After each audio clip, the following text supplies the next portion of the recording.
Hi guys, this is Vitaly with AFT Dispatch and A2C Logistics, and in today's video, I'd like to speak with you about the spot market collapsing, but first, roll the intro.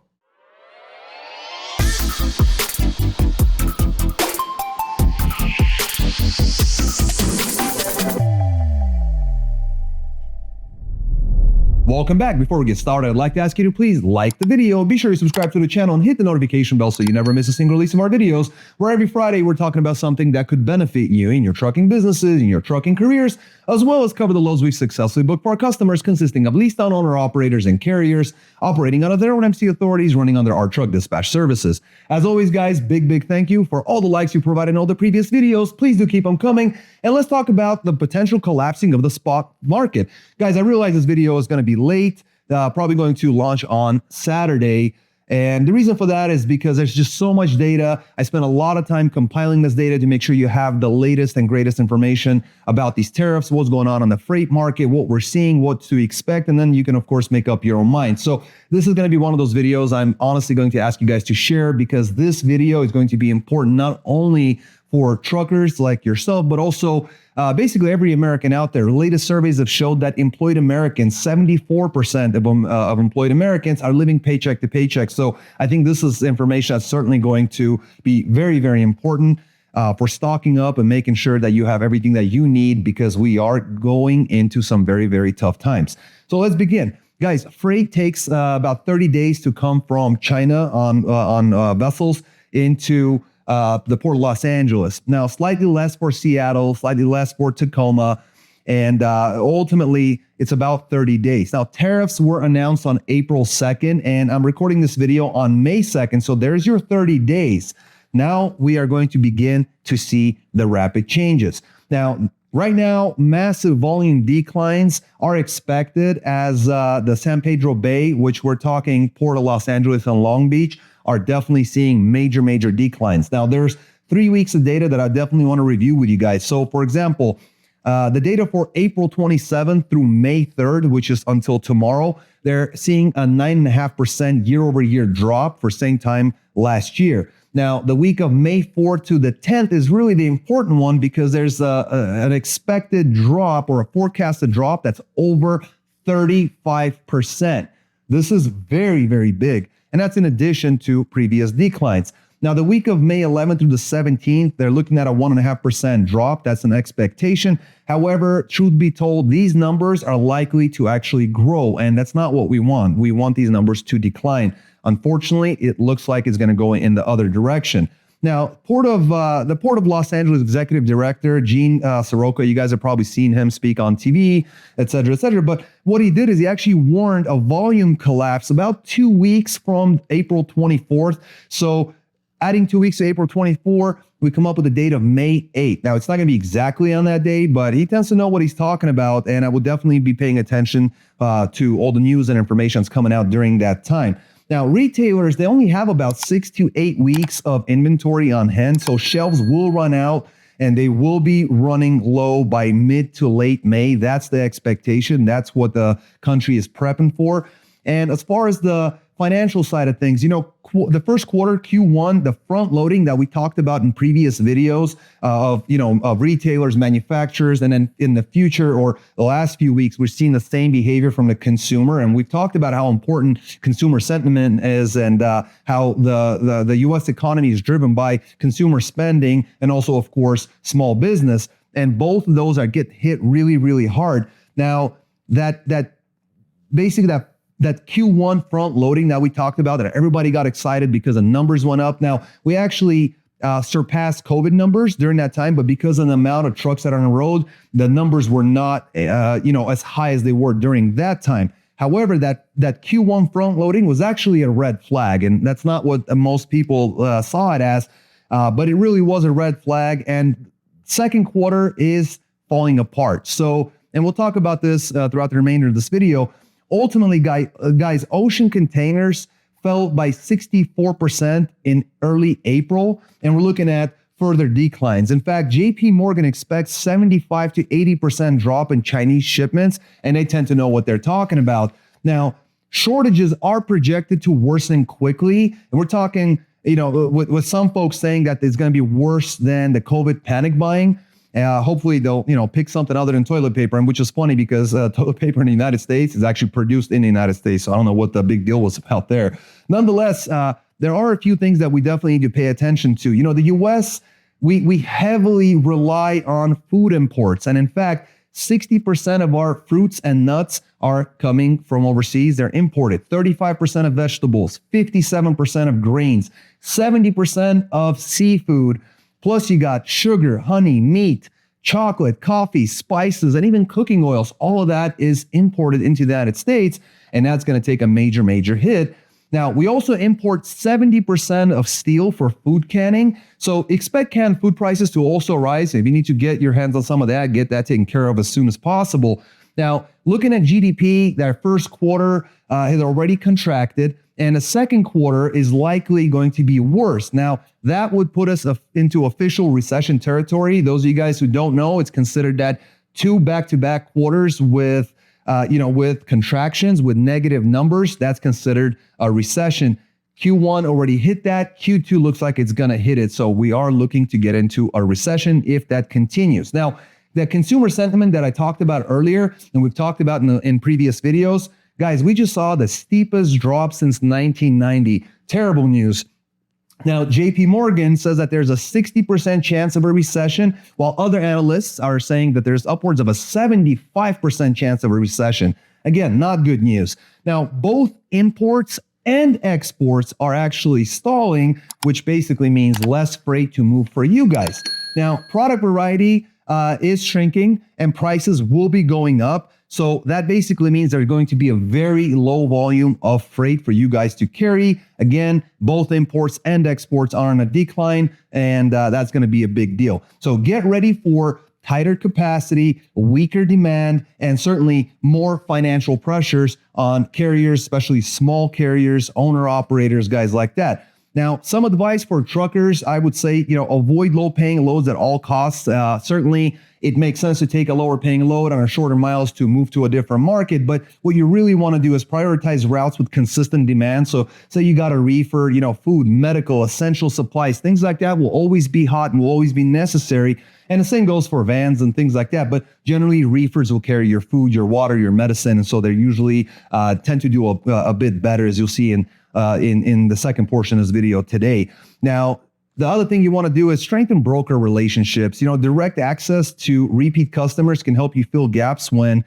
the load boards are dry. Ultimately, you can talk to your dispatchers, maybe revisit some of the broker loads that you guys done in the past. Maybe they have some consistent freight. Maybe you can revisit that and kind of help yourself keep your head above water during this difficult time.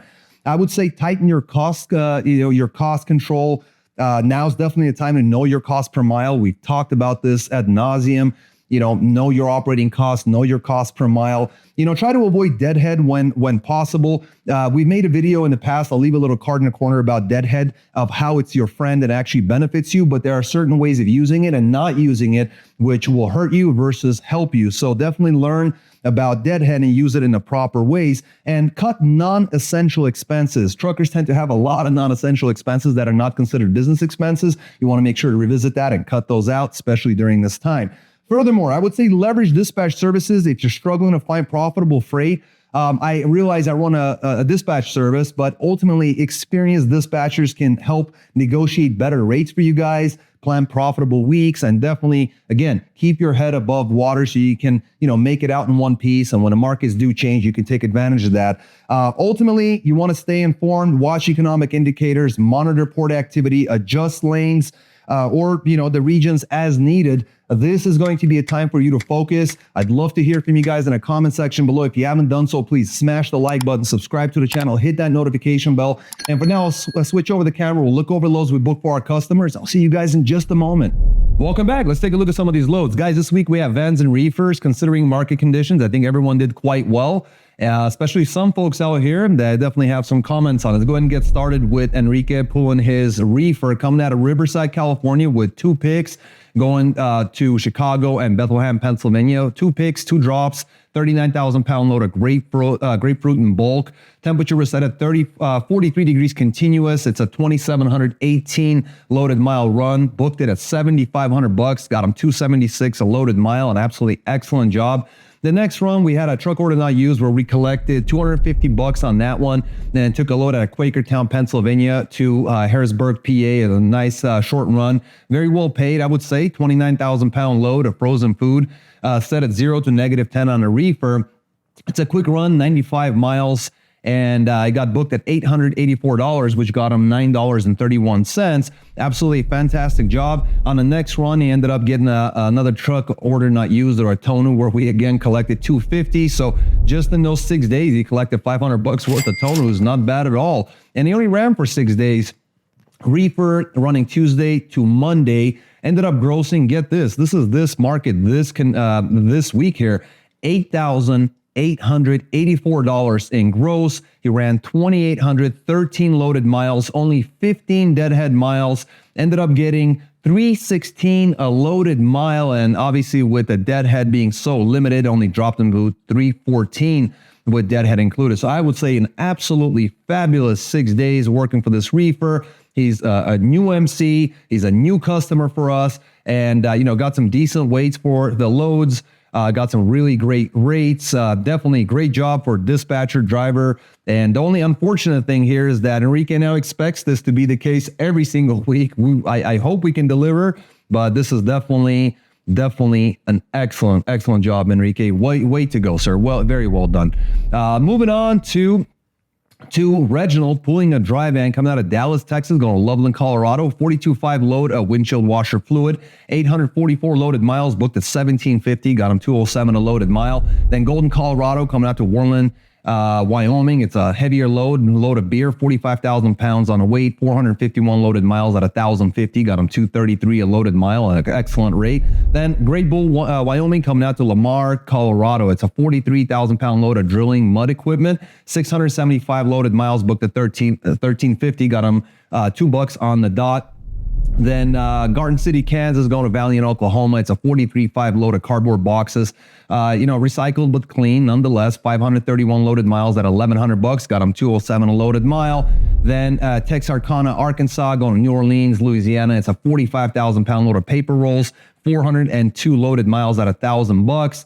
Got them 249 a loaded mile. And then right out of New Orleans, 0 deadhead coming out back to Texarkana, Arkansas. 39,000 pound load of tires, 401 miles on the way back. It's booked at $1,100 this time, which got him 274 loaded miles. So I'd say fantastic job. And Reggie ran for a week, Friday to Friday, grossed $7,350 on his 3,304 loaded miles. Got 289 deadhead miles, which got him down to 222 a loaded mile, and with deadhead included, got him a 205 with deadhead included total mile. So I would say a very good week for this dry van. Great coordination efforts from both, again, dispatcher and the driver as well. It's not Reggie's first rodeo, and so he knows what he's working on here. So an excellent job there as well, Reggie. Keep on going, man.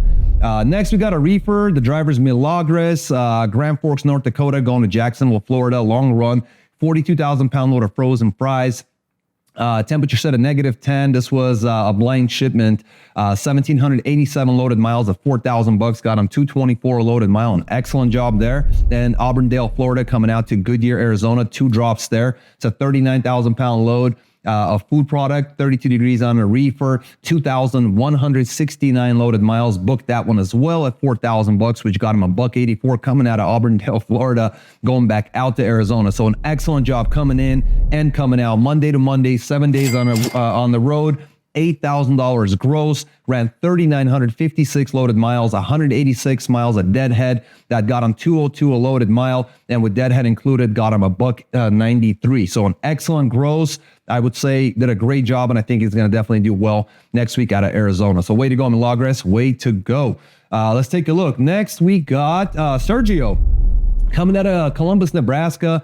pulling a dry van going to Lakeville, Minnesota. It's a 40,000 pound load of glass. 404 loaded miles, booked at 690, got him $171 to come out of there. Then St. Cloud, Minnesota to Blawnox, Pennsylvania. It's a 43.5 load of liquor product, 937 loaded miles at 2150, got him 229 a loaded mile. Then Burgestown, Pennsylvania, going to Elkhart, Indiana. It's a 41.5 load of automotive parts, 355 loaded miles at $800. Got him $2.25 on that one, and finished off strong out of Fayetteville, Michigan, going to Hotchkiss, Colorado. Light load, lots of miles, 15,000 pounds of box barefoot seedlings. Looks like, or actually not barefoot, bare root. 1,359 loaded miles, booked at $3,000, got him $221 a loaded mile on a ton of miles. And that really helped a lot. Ran Monday to Monday, ended up grossing $6,640 in gross, around 3,055 loaded miles, 193 deadhead miles, which brings him $217 a loaded mile. And with deadhead included, total miles at 204. So not bad at all for a dry van in those market areas. I would say a full week of running, very good gross, and definitely a great average for a dry van in today's market. So Sergio, well done, sir. Good luck coming out of Colorado next week. I'm sure the guys will get you out of there profitably. Let's take a look. Next, we're looking at Dan, pulling a reefer out of Minooka, Illinois, going to Lacey, Washington. It's a light load, 20,000 pounds of frozen food. It's set at, looks like 0 degrees on the reefer, 2,193 loaded miles, booked at $3,900, got him $1.78 a loaded mile coming out of Illinois to Washington. Then they deadheaded a bit, took a load out of Dayton, Oregon, with, looks like a 1-pick, 2-dropper going to Highlands Ranch, Colorado, and Colorado Springs, Colorado. 1-pick, 2-drop, 30,000 pound load of plants, 1,365 loaded miles at $3,000, got him $220 a loaded mile. So ultimately that was it. Thursday to Thursday, 7 days on a road, grossed $6,900, ran 3,558 loaded miles, 159 deadhead, which got him $1.94 with loaded, and dropped him down to $1.86 a loaded mile. So as you can see, rates have certainly declined. I would say, with the lighter freight, definitely saves on the fuel, especially going through those mountain regions. So definitely way to go, Dan. And I think you'll do quite well again out of Colorado coming out. Maybe some beer or water or something like that. Might be heavy, but it'll get you into a better market. And the last guy we got here is Manuel, Gaston, South Carolina, in a dry van coming out to Lapeer, Michigan. Very light load, 1,386 pounds of chemical products, a non-hazmat load. Nonetheless, 790 miles at $1,500 gets you $1.90 a mile. Then Kenwood, Michigan, going to Winchester, Virginia. It's a 32,000 pound load of lotion soap. 604 loaded miles at $14.70, got him $2.43 a loaded mile coming out of Michigan. Then Berkeley Springs, West Virginia, going to McRae, Georgia. So a bit of deadhead there, 43.5 on a load of sand. 680 loaded miles, booked at $1,100, got him $1.62 a loaded mile there. And he finished off out of Sylvania, Georgia, going to Blair, Nebraska. It's a 9,874 pound load, extra light, textile products, 1,200 loaded miles, booked at $2,100, got him $1.75 a loaded mile there. So Monday to Monday, Manuel ran, let's see, 3,274 loaded miles, gross $6,170, and 266 deadhead miles. Got him $1.88 a loaded mile, and dropped him down to $1.74 with deadhead included. Excellent job, guys. This is the peak of the market with today's rates. Especially big congrats to Enrique. He definitely hit the road running. This was his first week with us, and first week of running on his own. A new MC making almost $9,000 in this market. Definitely a great week. Welcome back, and thanks for sticking around. Guys, as you can see, the numbers have declined quite rapidly. Yes, the gross is there thanks to the hard work of our dispatchers, but as you can see, the rate per mile is low.